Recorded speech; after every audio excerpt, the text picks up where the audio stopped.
कक्षा 9 के विद्यार्थियों का हार्दिक अभिनंदन और स्वागत है। आज हम जो है पार्ट 2 के अंदर जो है आगे जो है हम अध्ययन करेंगे कि उत्तर के जो मैदान जो है उनमें उचावचों में बिना किसी विविधता वाले समतल स्थल के रूप में की जाती है। ये बताया गया है। कहने का मतलब क्या है कि अक्सर हम क्या मानते हैं कि जो मैदानी जो भाग जो है वो लगभग एक समान होता है, यानी समतल होता है, समतल रूप में उसको हम जो है मानते हैं। लेकिन वास्तव में क्या होता है, ऐसा नहीं होता है। ये मैदान के जो भाग जो है इनको भी हम जो है आकृति के आधार पर जो है चार प्रकार से जो है बांट सकते हैं, और चार प्रकार के ये होते हैं। इनमें से जो पहला जो है हम पढ़ेंगे भाबर के बारे में। उसके बाद हम जो पढ़ेंगे वो है तराई के बारे में। तराई के बाद में बांगर और खादर जो है इनके बारे में हम अध्ययन करेंगे।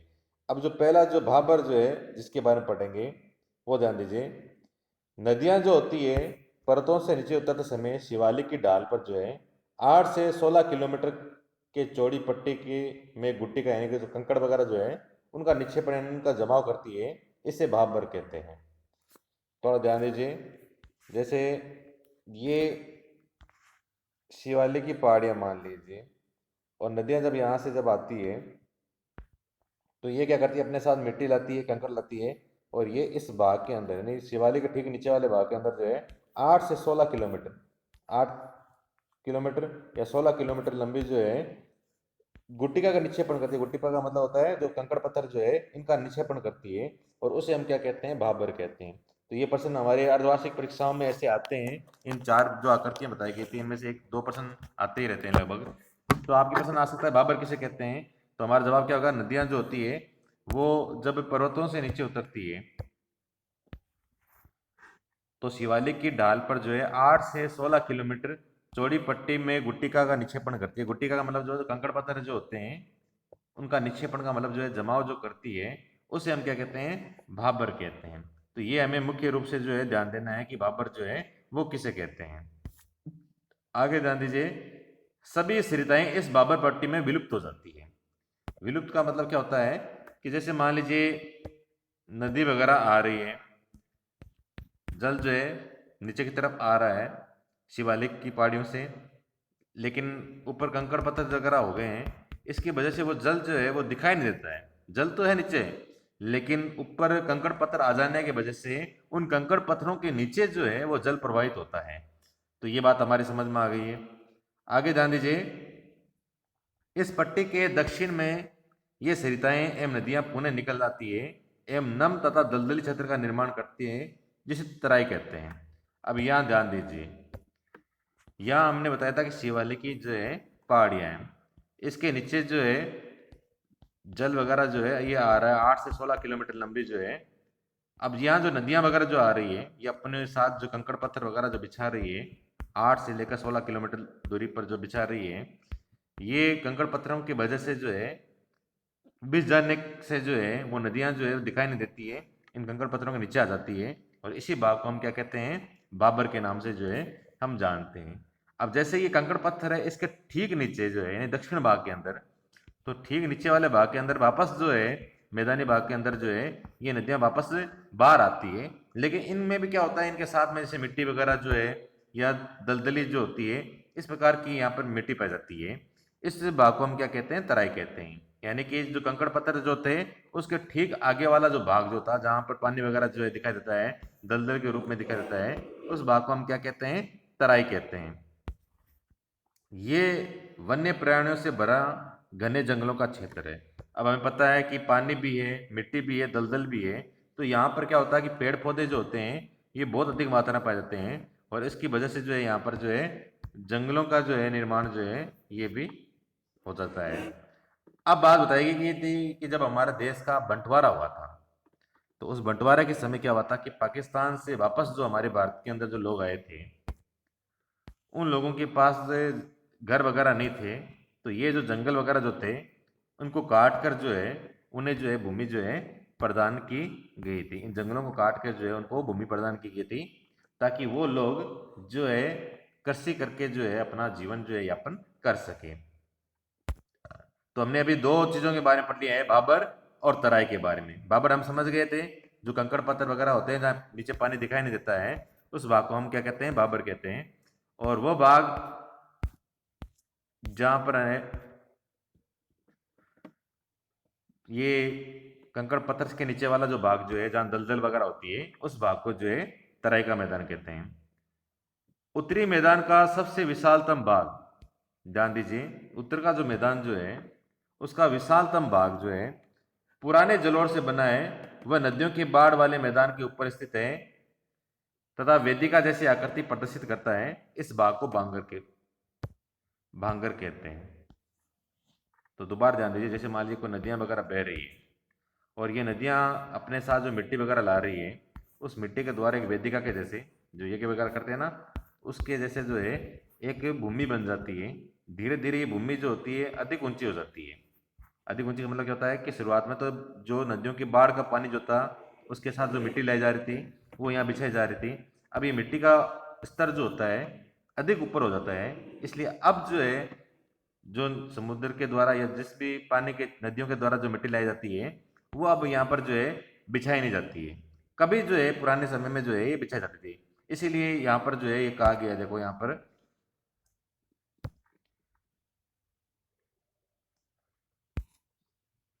पुराने जलोढ़ का बना है। पुराने जलोढ़ का मतलब क्या हो गया, पुराने जो मिट्टियां वगैरह जो लाई गई थी उनके द्वारा जो है इनका जो है निर्माण हुआ है। तो बात समझ में आ गई कि नदियां जो थी अपने साथ जो मिट्टी वगैरह लाती थी उनके द्वारा एक मैदान बना और ये मैदान धीरे धीरे अधिक ऊंचाई पर आ गया था। अधिक ऊंचाई पर होने की वजह से क्या हुआ कि अब जो नदियां जो अपने साथ मिट्टी ला रही है वो मिट्टी यहाँ तक नहीं पहुंच पाती है, या कि ऐसा कह सकते हैं कि नदी का जल जो है अब यहाँ तक नहीं पहुंच पाता है, क्योंकि ये स्तर जो है ये तो हो गया ऊपर और नदियां वगैरह जो है ये इसके नीचे से ही चली जाती है। इसलिए ये पुराना जलोढ़ है, यानी पुरानी जो उपजाऊ जो मिट्टी वगैरह जो थी उनकी बिछाई हुई है। ठीक है। दूसरी बात यहां ध्यान दीजिए कि वह नदियों के बाढ़ वाले मैदान के ऊपर स्थित है। यानी कि बाढ़ वाले मैदान का मतलब क्या हुआ, जहां अब मिट्टी बिछा जाती है नदियों के पानी के साथ में, उस भाग से ही ऊपर है। और इसकी आकृति कैसी है, वेदिका जैसी आकृति है, जैसे ये की वेदिका होती है उसकी तरह ये थोड़ा ऊपर उठा हुआ भाग है। इस भाग को हम भांगर कहते हैं। तो ध्यान देना ये भांगर है, भाबर नहीं है। तो ये जो भाग जो है इसको हम क्या कहेंगे, भांगर कहेंगे। तो देखो तीन चीजों के बारे में हमने जान लिया है। पहला था भाबर, 8 से 16 किलोमीटर लंबा था, कंकड़ पत्थर जहाँ बिछे हुए थे और पानी दिखाई नहीं देता था, वो था भाबर। उसके बाद हमने पढ़ा था तराई, उसके ठीक नीचे वाला भाग जो था जहाँ दलदल थी, जहाँ जंगल थे, वो वाला भाग था तराई। और उसके बाद अब हम देख रहे हैं कि नदियों का जो जल जो है वो अपने साथ जो मिट्टी लाता है और उसके द्वारा जो ऊपर उठा हुआ जो भाग बन जाता है उसे हम जो है भांगर कहते हैं। और ये भांगर जो है अब यहाँ पर जो है नदियों के द्वारा जो है मिट्टी वगैरह नहीं बिछाई जाती है, पुरानी जलोढ़ मिट्टी से ये बने हुए हैं। अब यहाँ एक बार और ध्यान देंगे, इस क्षेत्र की मृदा में चुनेदार निक्षेप पाए जाते हैं। जो मिट्टी जो है वो किस प्रकार की है, उसमें चूने की मात्रा जो अधिक है, जिसे स्थानीय भाषा में कंकड़ कहा जाता है। बाढ़ वाले मैदानों के नए तथा युवा निक्षेपों को खादर कहा जाता है। अब थोड़ा ध्यान दीजिए दोबारा कि बाढ़ यानी कि जो नदियों के द्वारा जो मिट्टी बिछाई जा रही है, अभी वर्तमान में भी जहां बिछाई जा रही है, तो वो जो मैदान जो है वो क्या कहलाते हैं, वो खादर कहलाते हैं। और इसका लगभग प्रत्येक वर्ष जो है पुनर्निर्माण होता है, इसलिए उपजाऊ होते हैं तथा गहन खेती के लिए आदर्श होते हैं। अब एक बार यहाँ थोड़ा सा ध्यान दे दीजिए, दोनों का अंतर समझिए। एक हमने पढ़ा था भांगर और एक पढ़ा था हमने खादर। तो भांगर क्या है और खादर क्या है, थोड़ा सा यहाँ ध्यान दो भी। ये एक नदी है और इसके द्वारा मान लीजिए यहाँ पर जो है एक मिट्टी से एक आकृति बन गई है, एक मैदान का निर्माण हो गया है।